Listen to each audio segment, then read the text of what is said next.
This podcast is brought to you by the Texas Hill Country River region in Uvalde County. What's super unique about this area is that the Frio, Nueces, and Sabinal rivers are all located in the same county.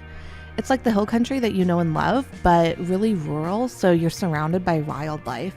And life just kind of slows down out here, so you can enjoy the simple pleasures like campfires and fishing and just enjoying the company of the people that you love. Go to visituvalde.com for more info. Buenos dias, everyone. Welcome back to another episode of the In Between Podcast. I'm Jake. And I'm Leah. So, well, it's been a while since we've done our own little podcast. We did the one for the welcome message. Just the two of us. Just the two of us.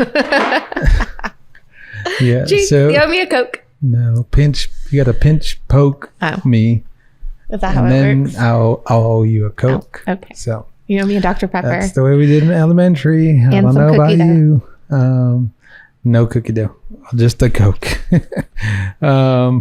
So we're back in the saddle, just Leah and I, and we're just gonna kind of give you an update on a few things and talk about a few questions that we've had and some things that are going on in the area and with us as well. So, what is the question that we have gotten? So I posted on Instagram and just asked, what do you want to hear us talk about? And one of the things that came up several times was us being new parents and running a business with kids. That kind of comes up a lot, even in the conversations with other people that we interview, because we just so happen to interview people who have children and businesses.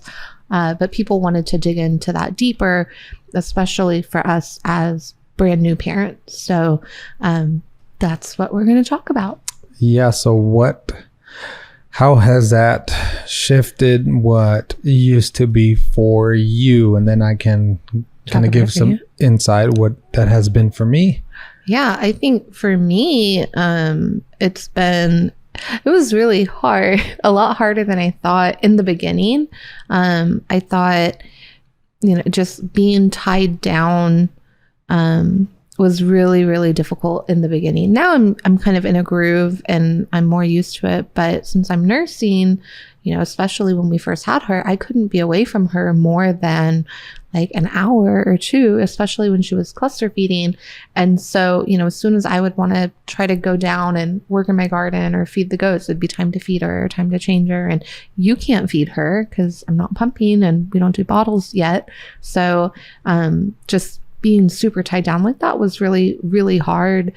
But I'm learning now how to just kind of embrace where we're at and slow down, but also try to get some things done and accept that productivity is going to look a little bit different now for me. So I think that was kind of the biggest transition in the beginning, was just slowing down and being okay with slowing down.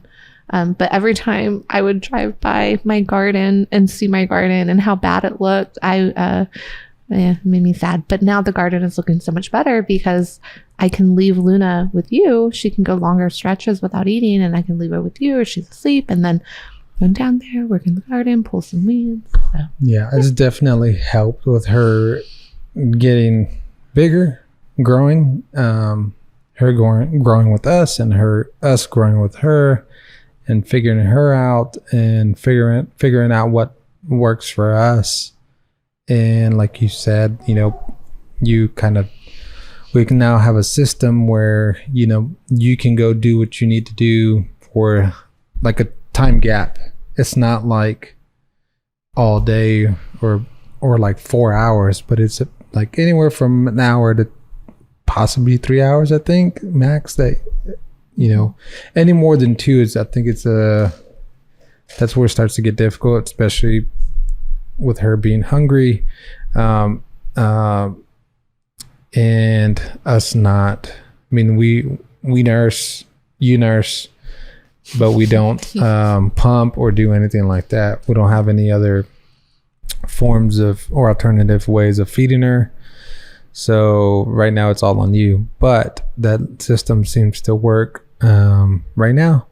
And it kind of just took us a couple of months to figure that out. And I guess now that we have that system, it seems to work fine. And it also works out for me because I get to do whatever, I guess, administrative stuff that I need to do. So like I do a lot of things online for our business and for the podcast and for other things, looking up stuff or just anything that requires sitting down, being inside, which nowadays it seems to be a lot of what I do. I don't get out much on the property to do stuff, but I do occasionally tend to go down there to address things that need to be addressed. Like today, I had to go, one of our houses, we have a water jug in it, and we've, still have to manually refill it.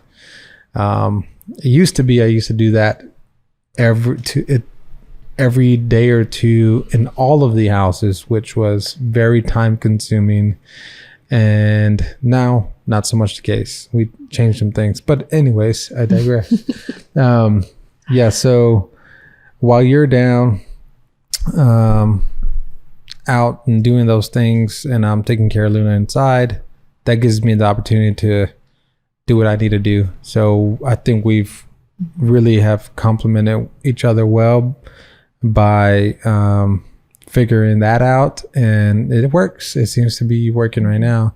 I don't know that it's going to work forever because things change, and they say when you have a baby, just when you think you got it figured out, they change it up on you. So I think so far that's kind of been the case. But then we just end up figuring it out anyway. So we try to stay right there with Luna. Pretty soon she'll be running down with us, coming down the hill. Yeah. To the garden. Yeah. And it's been, so it has been, it's not the same as before not having a kid. But you don't even, it's not like you sit there when the baby comes and you're trying to figure out now how to do things. It just becomes normal that they're there, and you just figure it out. They're at least for me, that's kind of been the case. I definitely, for you, I know it's been a lot more challenging. And it has helped with her getting older. So yeah, I pulled back a lot. And even when I was pregnant, I pulled back so much from what I was doing, because once I was pregnant, it was like my brain, and it really does change. Like pregnancy changes a woman's brain. Having a baby changes a woman's brain. But like, it was almost as soon as I was pregnant, it was like, okay, this is what I'm focusing on. I'm focusing on being pregnant, like trying to create the healthiest, safest space, happiest space for this little person to come into the world. And so I pulled back from a lot of what I was doing then. And I think that was to help prepare me, subconsciously or however, because I think it helped with that transition once she actually was here and I physically could not do anything at first. It kind of helped prepare me for that, to not be like, okay, I have to do this and I have to do that. And I have to, because I'm just a very workaholic is not the word. I'm not a workaholic. I don't know what the word is. I like to be busy. I like to be doing things. I like to do physical activity outside, hauling rocks up and down the hill. And it was easier for that transition once she got here, because I'd already kind of pulled back a lot from what I was doing. But now I'm starting to be able to do more. And I am not, though. Like now I'm not doing anything. There's things that I need to do and I'm not doing them. So it's still kind of a weird transition for me too. You think you're doing whatever you can, and it's like the trying to eat an elephant because you have a lot of stuff to do, but you're doing that just one bite at a time, as you can, and you're figuring that out for yourself. But I also know you've had some challenges as far as not having the ability to do those things, where you just said, you're the type of person that has to be doing something. And do you want to talk about that? How that's been a struggle that you kind of had to overcome in the sense that you had to. It wasn't that you were being lazy. It was that you had to accept the fact that I guess you were baking a baby, so you couldn't do all those things. And I know there was times when you're like, I just want to go do something, and I feel whatever way because I can't do. Yeah. Well, I think my personality type. I don't want to get too deep into the Enneagram, but I love the Enneagram. For any Enneagram nerds out there, I'm a type 3. And type 3s, we are driven by achievement and work and success, whatever success means to us individually. And we tend to attach our self-worth to our productivity or to our success. And I do that just by default. Like, that's my nature. That's how I'm wired. And so when I'm not accomplishing anything, I'm not working on anything, I feel lazy. I feel worthless. I feel like, what am I even doing with my life? Well, I was baking a baby. I had a human being growing inside of me. I was growing a human. So I would be exhausted, knocked out on the couch, and then feeling guilty that I was exhausted and knocked out on the couch. And, I think I had to kind of, obviously get over that and not feel guilty for being tired or not accomplishing as much as I used to. And that's always, I think, going to be a struggle for me, just for my personality, is constantly reminding myself that, I am still valuable as a human being, even if I'm not creating anything, or even if I'm not doing anything at all. Just being me and being alive is enough. And everything else is just like an awesome added bonus.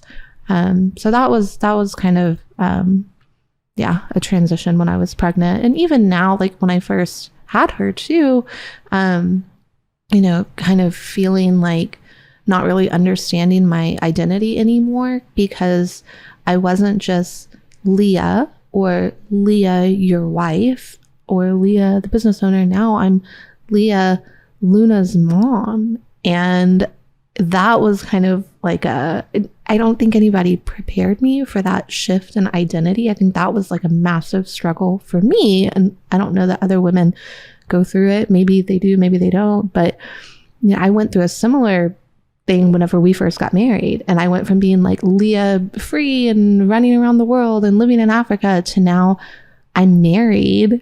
And what does that mean? And what, now I'm not like tied down, but tied down. I went through that same struggle when I had Luna. I think identity transitions apparently are hard for me.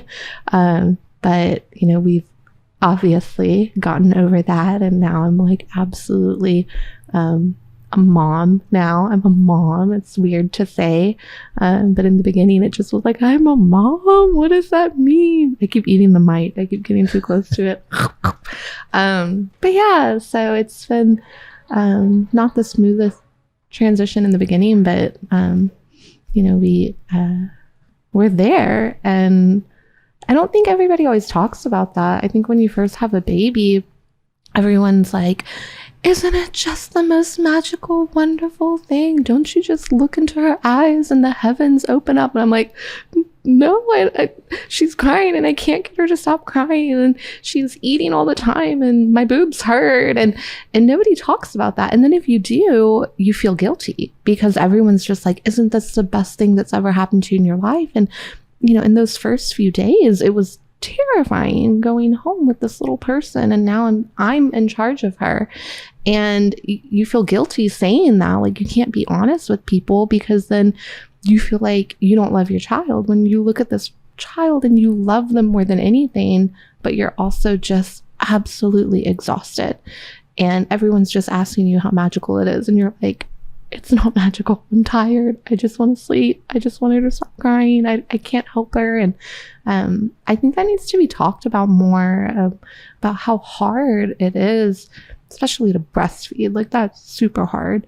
And we don't have like the ancestral knowledge of our mothers and grandmothers and maybe even great grandmothers breastfeeding because of formula. And so, I didn't have, other than my lactation consultant and my friend, I didn't really have a whole lot of help with that because no one in my family has breastfed, and so it was incredibly difficult. But we got it under control. 4 months in, we're good. Now you're like an expert. I don't know about that. I don't know about that. But when it comes to breastfeeding, I think you're an expert. Baby is fed and healthy and happy. So what more can you ask for? You've come a long way. I just remember that first day and I was like, oh, we got a long way to go. Yeah. And there's nothing I can do as much as I want to, but I think what I've tried to do is try to pick up the slack where she couldn't. That's the only thing I can really do. And I think that has been helpful. But back to what you were saying is that, you loved your child but you also were like, terrified and, like, I don't feel those feelings. Like, no, I don't think she's an angel. Or, I don't think she's just the beautifulest thing. But it doesn't mean that you don't love her.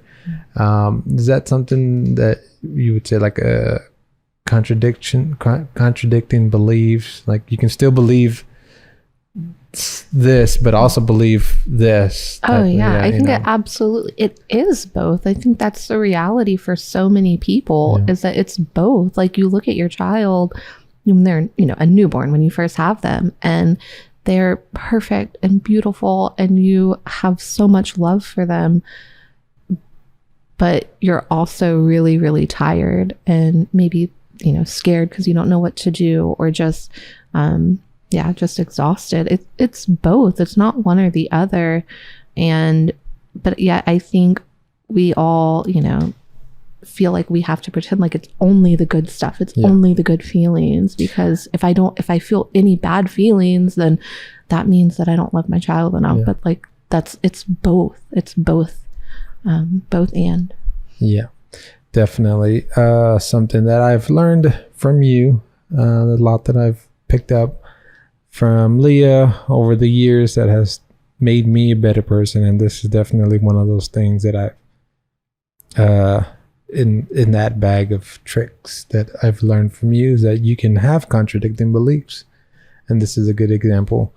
But I just remember leaving the hospital.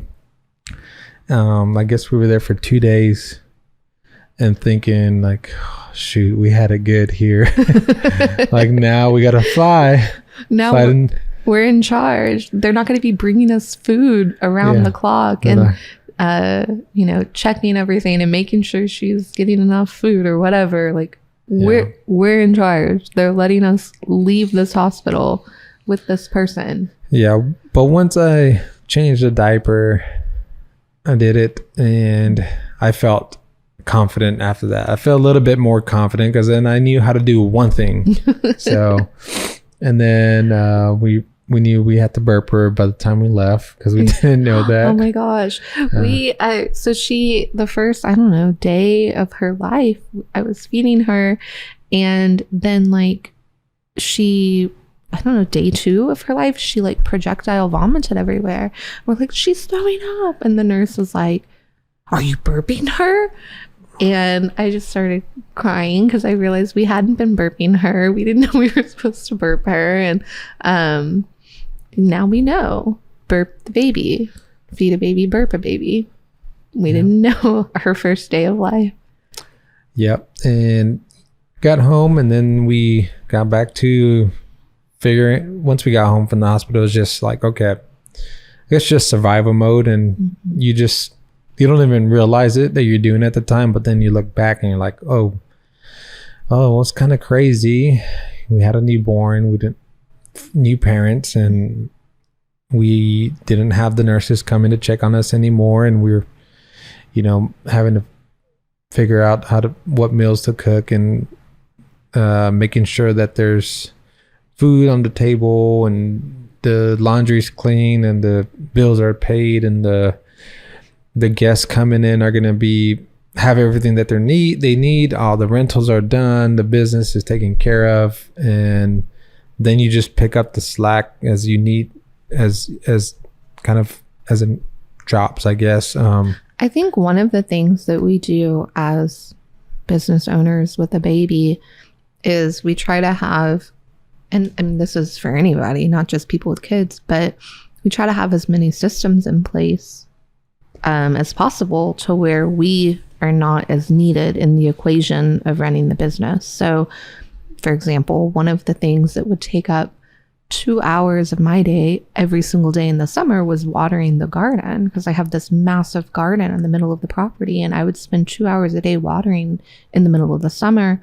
And so we made sure to get that irrigated before she was born so that we wouldn't have to worry about the garden being watered.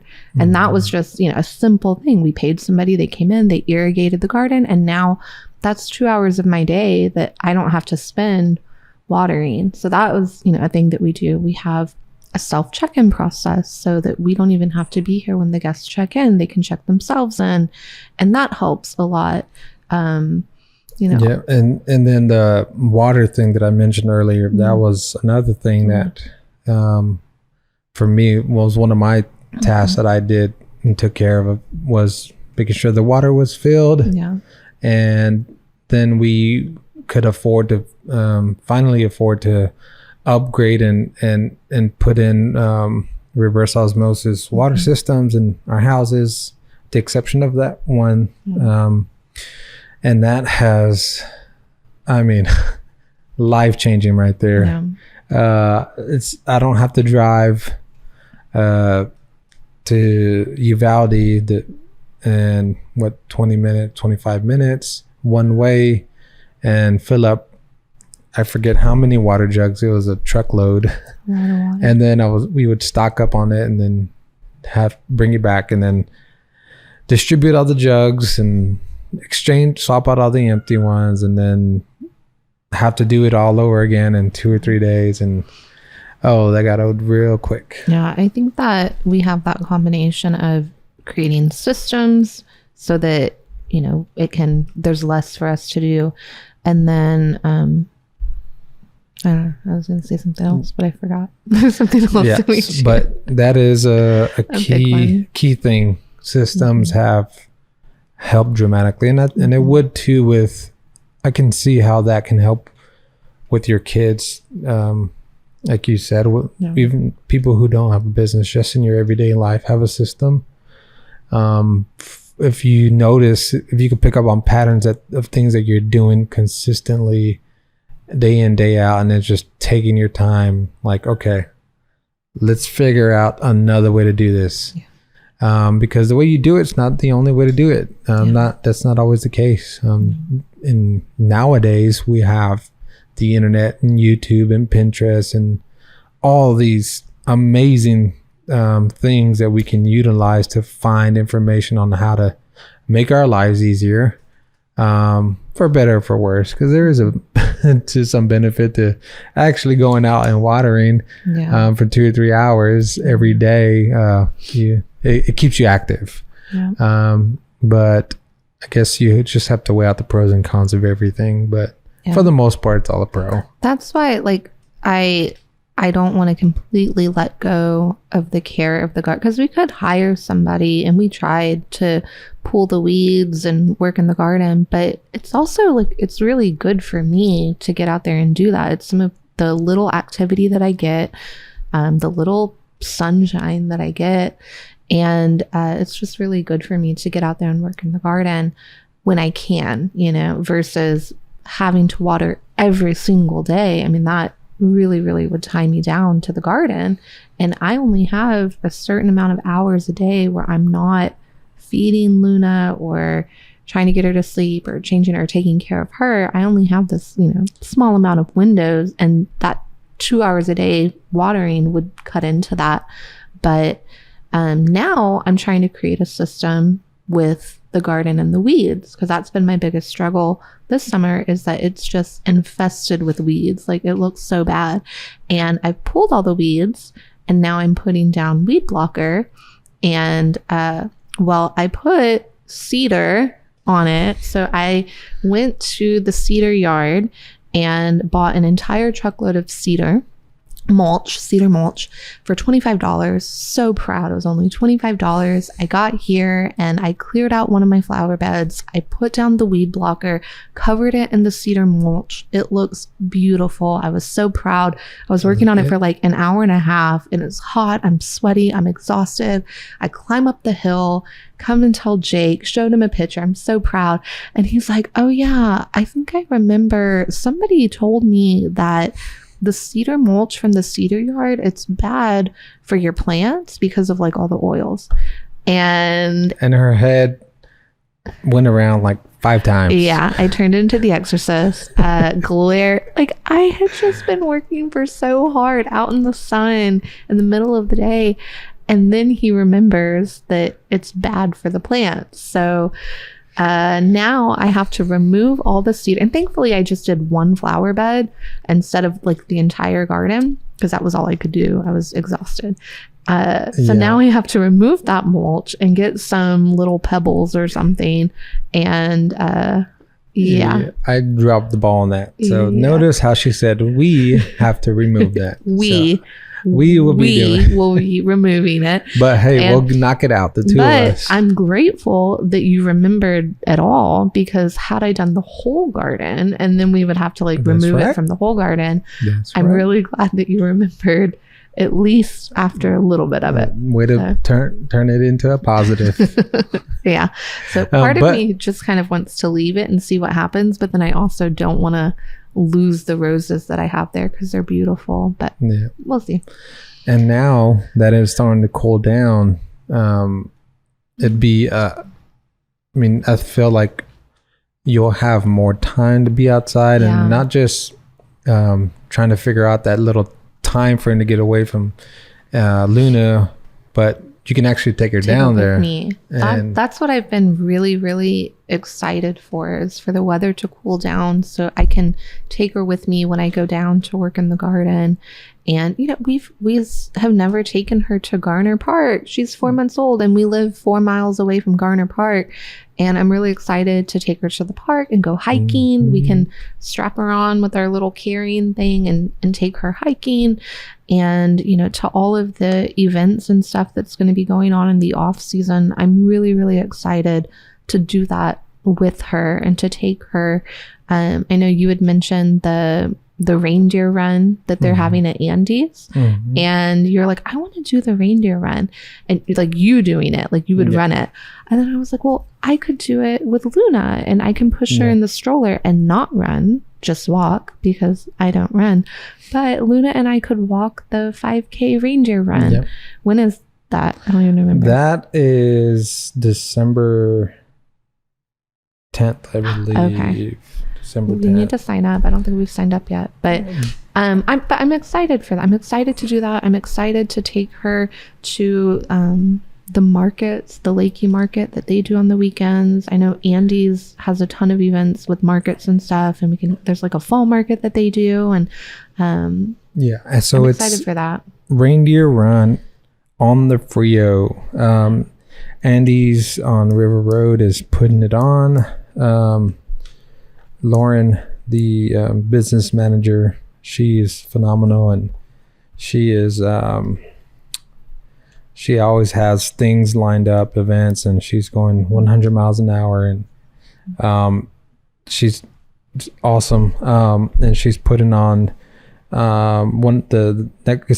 actually this weekend, which when this comes out, it would have just passed, but they are having the second annual River Road Rally, bike rally. So I wish we would have had more time to talk about. When is the fall? When is the fall festival? The fall festival. That one's always fun. I'm not sure, but the reindeer, they call it the reindeer run. That one's December 10th. Saturday. It's a Saturday. 11 a.m. to 10 p.m. So I think they're gonna have a Christmas market. You can even register. You can pre-register. You can register on site the day of. Santa will be there. Yeah. I'm gonna take Luna to meet Santa. Yeah, and it's free to attend. I'm super excited for that. And you can get more information on floatthefrio.com. But I think that's gonna be my my first 5K I'm gonna try. Really? You've never done one? No. I've done one. Did you know that I did one before? I mean, I walked the whole way. It was really fun. No, I didn't know you've ridden your bike. I did before. I biked all the way to Austin. That was a big one. But it was like a leisurely bike ride. We kind of stopped and as we wanted. But I did the Susan G. Komen 5K. But I walked it. It was just for like funsies. I wasn't running. But I'm also super excited about all of the collaborations that we have coming up. We don't have any set in stone, but we're going to have workshops. We do have the Astrophotography Workshop at the end of October. Yeah, October 21st through the 23rd. I know Steve still has this of 2022. And I know Steve Irwin, he's the guy that's putting on the workshop. He's hosting the workshop. If you hear this in time and you're interested, I think he still has a couple of spots left. And I think there were 2 spots left. Sign up at or contact him at SD. That's Steve D. So sdirwinphotography.com/workshops. And I think he also has an Instagram too. What do you recall what his? I always say it in my head as Sir Win Jr., but it's S. Irwin Jr. is what because it's Steve Irwin. But I always say it as Sir Win Jr. Sir Win Jr. Gotcha. Yeah, I'm excited for that. And we're going to have hopefully maybe a yoga workshop with sound. Is it sound meditation? Is that what it's called? Sound therapy? I forget what it's called, but who's doing that? I can't remember. People on Instagram, like none of this is set in stone. I just posted on Instagram like, hey, come stay with us for free and let's have workshops and let's collaborate and let's make things. And all these people responded. And I'm still in the process of finalizing dates and stuff. So a lot of the people I can't remember their names, or I only know them by like their Instagram name, but I don't know their real name yet because we haven't talked.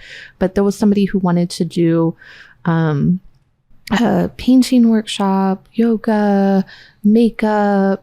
I mean, there's all different kinds of things. So we'll eventually finalize those dates and put them out there, but I'm excited for that. I think it's going to be a lot of fun. We might have a big group of Western fashion girls coming to stay with us to do like a content creation weekend, which I think that'll be really fun. And I'm just open to whatever and collaborating with whatever, because obviously things are slowing down because it's not summer. So I want to fill up our weekdays with fun stuff, fun collaboration. Yeah. And if you have an idea that you want to spitball with us, just contact us. You can email Leah at theinbetweentx.com or hit us up on the socials, Instagram, Facebook, and TikTok. The handle is at theinbetweentx, and that's NINN. So yeah, just DM, message, whatever it's called. I'm not on social media, so get on the social media. Or you can even comment on this video if you're watching it on YouTube, and we will do our best to get back to you on that. But yeah, we the off season's full of it's slower for us. It's not the busy season, but it's busy in the sense that we become more creative, I guess, on site. Yeah, I'm planning on painting the wall, working some more in the garden, maybe painting some of the houses. I don't know. I just want to do creative stuff. Projects, fun things. But yeah. So I think we that's pretty much all we have for you today. A few of the events we mentioned, again, just there's Andy's on River Road. They have the River Road Rally, second annual, that's happening this weekend, which you won't get to participate in that, but they will be doing it hopefully every year. So this is the second annual.